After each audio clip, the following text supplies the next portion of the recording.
You could watch all of my YouTube videos about property, but if you skip this one, you could literally end up getting huge fines, going to court, and potentially facing time in prison. Because I'm going to be talking in this video about compliance. I talk a lot about deal selling, rent-to-rents, joint ventures, lease option agreements. Do you have any idea how regulated these are becoming right now? Because if you rent a property and then rent it out for a higher amount, do you realize you need the right contracts, you need ICO, you need insurances? The consequences of not having are huge because the government are making examples out of people. And you could be that person. You could go and package a deal and sell it. Yeah, I just made £3,000 because I watched Samuel Leeds video, but then you end up in prison because you missed part of the compliance. It's very long-winded. It costs thousands of pounds to become compliant. It's extremely laborious and can take many, many months before you can start trading legally. So I'm gonna go through the whole process and then I'm gonna show you a new revolutionary hack that's gonna make things a whole lot easier. This is going to change the game for property entrepreneurs and investors in the UK. But right now, let's say you're thinking about deal sourcing. Let's say you're thinking about packaging a deal and selling it. We're thinking about renting a property and then renting out for a higher amount. What are the current process compliant checks that you need to be aware of? Well, let's go to Google and let's find out. Top one is how to become compliant as a deal sourcer. The legal blog, let's see what it has to say. So the first thing what we've got here is anti-money laundering. A failure to register or re-register a relevant business will result in a penalty. So how do we set up anti-money laundering? Anti-money laundering, what you need to know. It's an hour and 8 minutes long video. Setting up anti-money laundering costs hundreds of pounds and it can take months. You have to do an exam. It's a really laborious, expensive thing. It's going to set you back hundreds of pounds. And that's just thing number one. That's just the first thing. Let's see what else there is on the article. Number two, professional indemnity insurance. Sourcers should ensure they have the necessary insurance policies in place to ensure they're covered if they make a mistake that causes client financial or reputational loss. Property indemnity prices start at around £320. So starting price is £320. So now we're pushing about £1,000. And again, it's going to take time to set that up too. All right, next, ICO registration. How do you do that? Well, let's Google it. Here it is. Register. Is there a fee? Yes, there is. Of course there's a fee. So you're paying more and more money, more and more time. We still haven't managed to sell a deal yet. So, all right, next, let's see what else you need to do. Ombudsman membership. Membership to one of the property ombudsman is also key. Sourcers can join the TPO or the PRS for a membership fee, which will demonstrate their community's professional standards. So the PRS, what's this? The PRS is all property agents and professionals that carry out estate agent, lettings, property management work in the property industry have a legal responsibility to join the PRS. What happens if I do not join the property redress scheme? It could be fined up to £5,000 and ultimately closed down. That does not sound very good. Okay, is there anything else that we need to do? Contracts. Okay, property sources also commonly use contracts with clients. How much is it going to cost to get contracts? Well, let's find out. Solicitor fees for drawing up deal packaging contract. For these types of contracts, 1,000 to 5,000, 250 to 1,500. So we vary from solicitor to solicitor. To give you an idea, we spend about £2,500, including VAT, for our deal selling contracts, which we update every year. So, okay, so all in all, with your property ombudsman or your redress scheme, your contracts, your ICO, your professional indemnity, your anti-money laundering checks, just to become a compliant deal sourcer, you're probably talking somewhere in the region of £2,000 to £3,000, including contracts. Now, that's not a huge amount of money. It's fine. You'll make that back on your first deal. The biggest problem that I am facing with my students is the time element. The amount of time it takes to get anti-money laundering. I spoke to one guy recently who said the whole process took him 8 months, but then he wanted to do rent-to-rents. But then, huge problem. If you want to do rent-to-rents, that's a separate company. And guess what? You need to go through a whole new process of becoming compliant with rent-to-rents. And what's the process? Well, let's find out. Stay with me, by the way. Don't just think right now, oh, forget this, I'm not going to even bother. Stay with me because there is a revolution happening. Okay, step one, company setup. Great. So you're going to set up a company. That might cost you a few £100s if you get an accountant to do it, or you can do it yourself on Companies Made Simple. Company set up.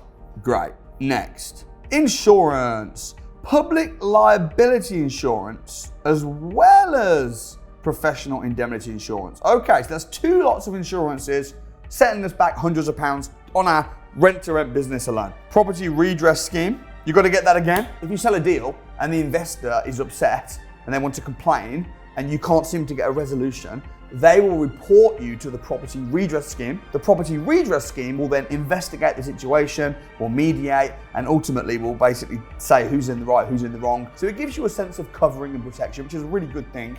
However, they will charge you for the privilege. So you pay your membership fee, but then if you get a complaint, you'll have to pay to have that investigated. So again, more costs being swallowed up. Non-compliance is serious and can result in significant fines, criminal prosecution, and your business being closed down. So if you're getting started and you're wanting to do deal sourcing, you want to get some rent-to-rents, this is a huge procedure and pretty expensive one too. There's three massive problems for you if you're wanting to get into property and do deal sourcing, rent-to-rents. I mean, the first one, clearly demonstrated from just looking on Google, is the amount of not just money, but also time needed to actually set up and become compliant.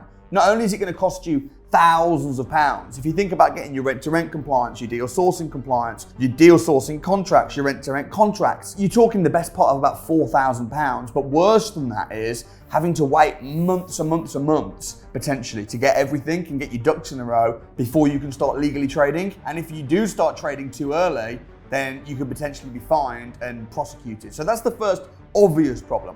The second problem is the overwhelming amount of information around what you need to do. There's so many different governing bodies, the ICO, anti-money laundering, this check, that check, do I need indemnity, and all the different checks and all the different bodies that you're dealing with makes it extremely overwhelming and quite stressful and can make a lot of people feel anxious before they even get into property at all. And the third potential problem is I've had quite a lot of students, because I've trained thousands of people to get into deal sourcing and to get into rent-to-rents and to get into property. And I've had quite a lot of people tell me that when they're registered with the property redress scheme, it's not all smooth sailing. Even though they'll take money from deal sourcers, even though they'll take money from people doing rent-to-rents, when there's disputes, they always side against the person doing the rent-to-rent. They always side against the entrepreneur, the deal sourcer. Now, I don't know if this is completely true or not, but what I will say is it's interesting that the same people that own the property redress scheme also own Landlord Zone, for example, who are a media outlet that continually bash rent-to-rents. They continually talk bad about deal sourcing and rent-to-rents as a general strategy. So it's quite concerning to me when I'm getting hundreds of students complaining to me, not just about the process of being compliant, but also people saying that they've had a really bad experience with these governing bodies. Here's just one example from last year from a student that was left very, very overwhelmed and unhappy, which made me just think something needs to change. Tell us from the beginning, the brief summary of the problem that you The gist of it is, of course, sometimes things don't go according to plan, but what's been happening is either disputes because of unrealistic expectations, things not working out in their view. So they go straight to the PRS to complain without any investigation or anything like that to kind of help work things out. And what happens is with the PRS is they don't really analyze the information properly. And so therefore, cut a long story short, what they're saying is that I have to pay a lot of money, right? And if I don't, then it's going to lead to me being removed from the PRS. And of course, I won't be able to trade because you have to be a member of the Ombudsman. And actually, they have direct links with the other Ombudsman. So I won't be able to join them either. So that's the situation, is that the PRS are really not analysing the disputes properly, despite the evidence being put forward. And that's the situation. So there's an issue here. There's quite a few issues. So basically, you have to do as we say, which she feels is completely unfair and it's a lot of money, or you're going to get blackmarked and we're going to kick you out of the PRS. And if you're not part of the PRS or the Ombudsman, then you can't trade. Can you appeal the decision? That's what I did. I appealed the decision. It was like, no, you can't. Literally, you can't. They said no. My understanding is she's had independent advice and been advised from an independent lawyer that she doesn't owe the money. But I don't owe it. Really, realistic. I don't owe it. The PRS I believe, is compromised because what they did, I'm trying to find it, they leaked information on the cases which I was in the process of actually disputing, and leaked it out onto social media.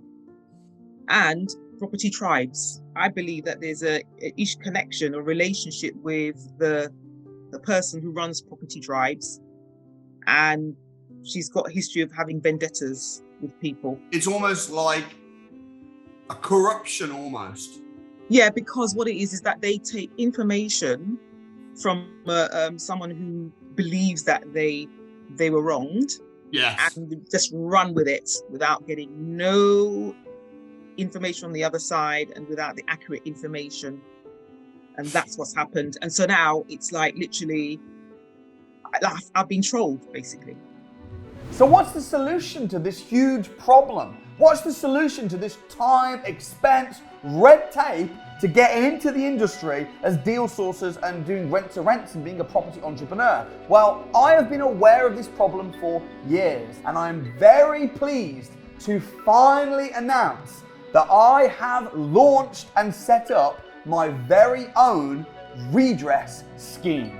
This is going to absolutely revolutionize the entire industry, and it is called the Property Investors Mediation Service. I've had to spend tens of thousands of pounds in consultancy fees to the top lawyers in the country. I've had to speak to dozens of consultants and specialists and regulations and authorities. I've spoken to the trading standards to get this approved, and it is now finally live, the Property Investors Mediation Service. So what does that mean for you if you're wanting to start in property investment and entrepreneurship? When you register for PIMS, it will cover you for everything. Your rent-to-rents, your deal sourcing, your lease option agreements, your joint ventures. You are covered in PIMS. You will also have the top, most up-to-date, compliant contracts in place in your hands without having to wait months and months and spend thousands and thousands of pounds. What happens is you will receive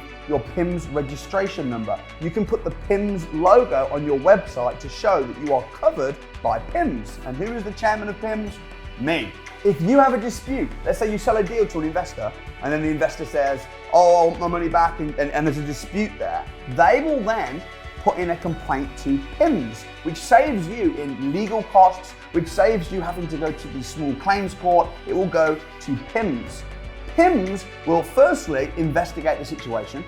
They will then mediate between you and the investor, or if it's with a landlord or if it's a joint venture, they will mediate. And we have our top investigators and mediators and lawyers that work within PIMS. And then finally, if we can't mediate and get a solution, PIMS will adjudicate the situation and they will say, right, this is what is fair. That will save you thousands of pounds in court costs and lawyers' fees and consultation fees, and give you a comfort blanket of protection when you are a member of PIMS, meaning you can go out there and start trading legally and ethically without fear of doing something wrong or potentially getting caught out by an investor. But here's the amazing thing.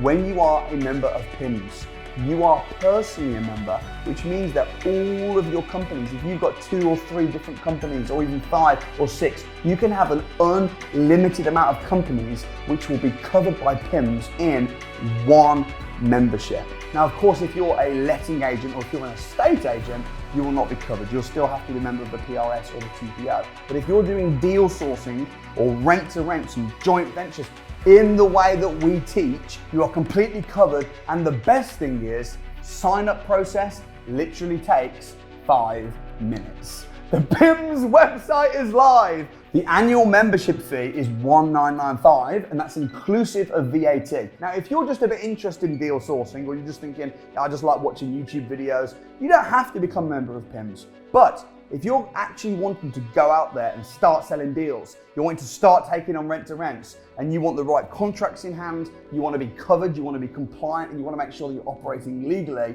$1,995 is actually a very, very small price to pay, considering how much it would cost you, not only in money, but also in time and resources, should you go and register for all these other schemes that now you don't have to do because we have thepims.co.uk. And finally, because I want to make this just absolutely ridiculous, and I want you to succeed, and I want you to make a load of money as a deal sourcer and doing rent-to-rents, and I know that to do that you do need covering. So I'm going to say that for anyone that registers now, we're doing an April special, which is this. Not only will you get the bonus free training, but you will also get 50% off your first annual membership fee at PIMS, which will mean that you can register right now for just £995, have the contracts in your hand, be covered with our compliance and mediation services. You will not have to worry about anything else to get started as a deal sourcer and doing Rent2Rents right now if you register for PIMS. So that's the huge announcement. I'll leave a link to the website below, and I look forward to helping you and seeing you smash it as a property entrepreneur in 2023.